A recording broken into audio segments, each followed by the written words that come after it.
Mas não é um Deus, panteísta, não é o panteísmo, não é uma criação Deus que julga a si mesma e aborta de si o mal.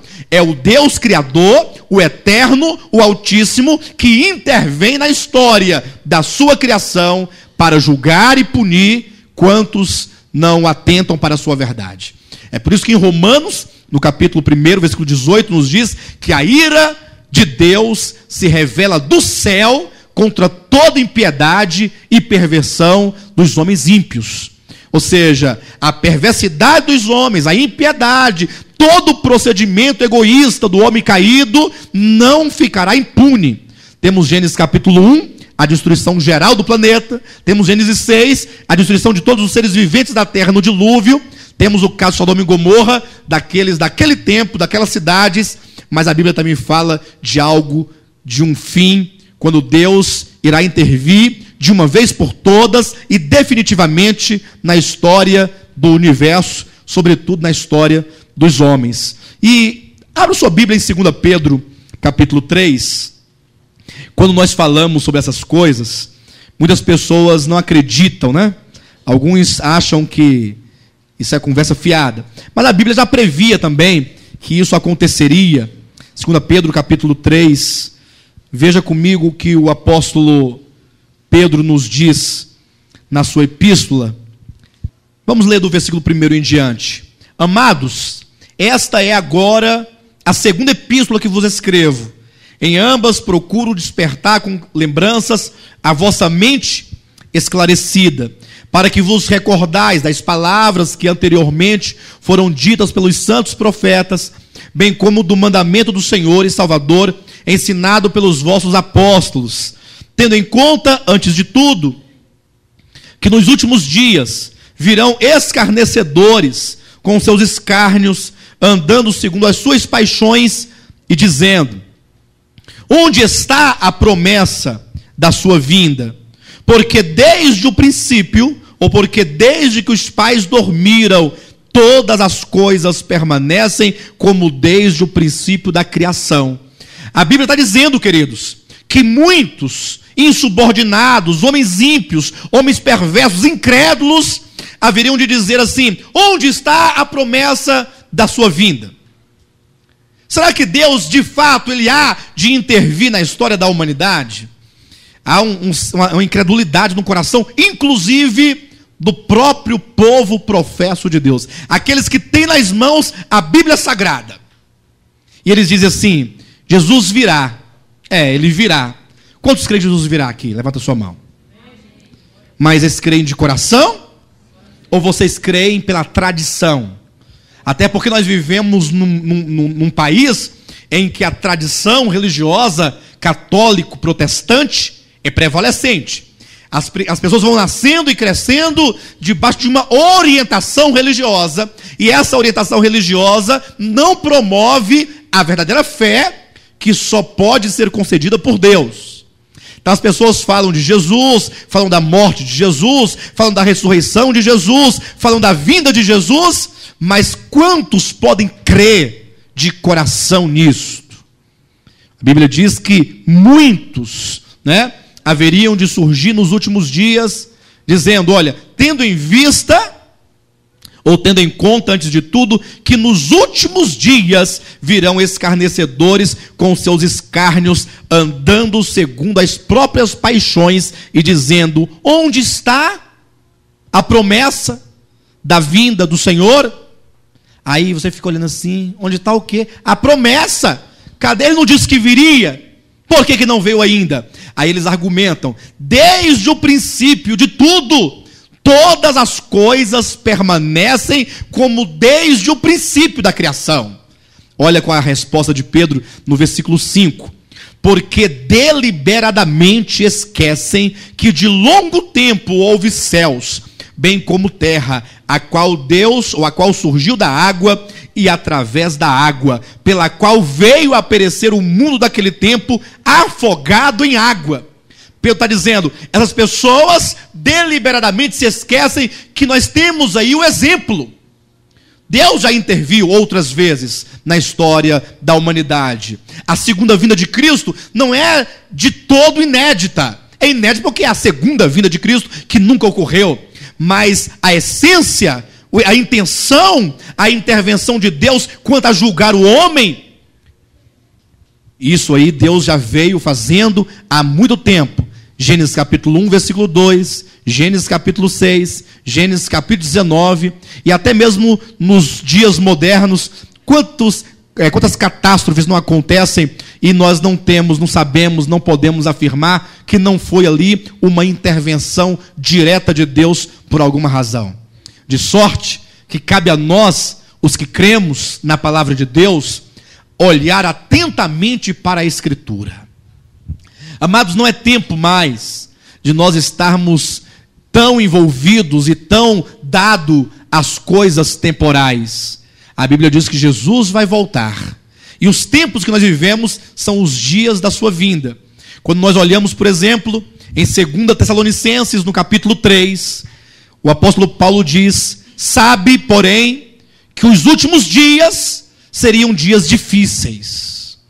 Então, ele começa a fazer uma descrição profética sobre qual é a condição, ou qual seria a condição dos homens por ocasião dos últimos dias. Isso são sinais que evidenciam que nós estamos vivendo os últimos dias. E como seriam os homens nesta época? Então ele passa a descrever. Se os irmãos quiserem nos acompanhar, 2 Timóteo capítulo 3. Sabe, porém, isto: nos últimos dias sobrevirão tempos difíceis, pois os homens serão, aí ele passa a descrever, egoístas, avarentos, jactanciosos, arrogantes, blasfemadores, desobedientes aos pais, ingratos, irreverentes, desafeiçoados, implacáveis, caluniadores, sem domínio de si, cruéis, inimigos do bem, traidores, atrevidos, enfatuados, mais amigos dos prazeres que amigos de Deus, tendo forma de piedade, negando-lhe entretanto o poder. E alguém poderia falar assim: ah, pastor, mas desde sempre os homens são egoístas, desde sempre os homens são avarentos, desde sempre os homens são jactanciosos, arrogantes, blasfemadores, desobedientes aos pais. Mas eu pergunto, você consegue ver que o apóstolo Paulo fala não é que os homens não eram ou não fossem, mas é que todos esses atributos da carne, se é que assim se podem ser chamados de atributos, né? Mas que todas as características da carne estão num movimento crescente. Cada dia que passa, a humanidade avança mais um degrau, ou desce mais um degrau da sua degradação. Vocês conseguem perceber que a humanidade, a cada dia, está ficando mais, deplorável, mais decaída, e os pecados se multiplicam, e os homens vão defendendo os pecados, fazendo leis para defender o pecado, de maneira que isto vai de mal a pior. O que o apóstolo está dizendo não é que os homens da antiguidade não fossem assim, mas que todas essas características haveriam de tomar proporções tão grandes que chegaríamos a quase que um tempo em que o homem não encontraria os verdadeiros valores, como o amor, como a paz e como tantas outras coisas que hoje teoricamente os homens buscam, mas não a desejam de fato e não as amam. Então nós devemos olhar bem para isso. O próprio Jesus também, ele profetizou muito sobre esse tempo. Quando o apóstolo Paulo diz aqui assim, olha, que os homens seriam muito mais amigos dos prazeres do que amigos de Deus. Vocês conseguem perceber isso como um sinal? Vocês conseguem perceber que os homens, e aqui está falando dos religiosos, eles têm esta tendência, isso se percebe claramente no viver e na prática dos servos de Deus, de que os homens são mais amigos dos prazeres do que amigos de Deus? Vocês conseguem perceber isso? E que os homens têm uma aparência de piedade, têm toda uma forma de piedade, mas nega, no entanto, o poder da piedade, o vigor da piedade, ou seja, tem a aparência porque falam como tais e até se vestem como tais, mas na hora de provar e de mostrar uma vida piedosa, falta-lhes a vida, o vigor, o poder da vida piedosa, ou seja, a hipocrisia. Então, a Bíblia nos aponta para esses sinais que evidenciam esses últimos dias. Não é possível que alguém, ao ler a Escritura, não consiga perceber, sentir e interpretar os dias em que nós vivemos. Vivemos, de fato, os últimos dias e todas as coisas caminham para o que a Bíblia chama de o fim. Haverá sim um fim. Agora a pergunta é, o que é o fim? Será que o fim será como um certo poeta incrédulo no passado diz que num dado tempo, ou um dado momento, um dado dia, tudo havia sido destruído. A humanidade dorme hoje e amanhã nada mais existe. Tudo desapareceu. Tudo explodiu, acabou-se. Será que seria assim? O que a Bíblia quer dizer com o fim? Quando a Bíblia fala o tempo do fim, ou especificamente sobre o fim, que conceito a Bíblia nos traz sobre isso? Certamente a Bíblia em nenhum momento nos fala de um acontecimento radical e exterminador. Em nenhum momento. A Bíblia usa uma palavra no grego chamada parousia, que aponta para um tanto ou uma sequência de acontecimentos em que Deus vai intervindo paulatinamente, entrando na história, até chegar a um clímax em que o próprio Deus há de se mostrar e se revelar ao universo, como diz em Apocalipse capítulo 1, versículo 7, que o Filho do Homem há de vir, e todo olho o verá. Esta fé é a fé da igreja desde o seu início. A igreja primitiva, a igreja de Paulo, de Pedro, de João, sempre trouxe no coração essa certeza de fé de que Jesus vai voltar. A primeira vez ele veio, sua primeira vinda.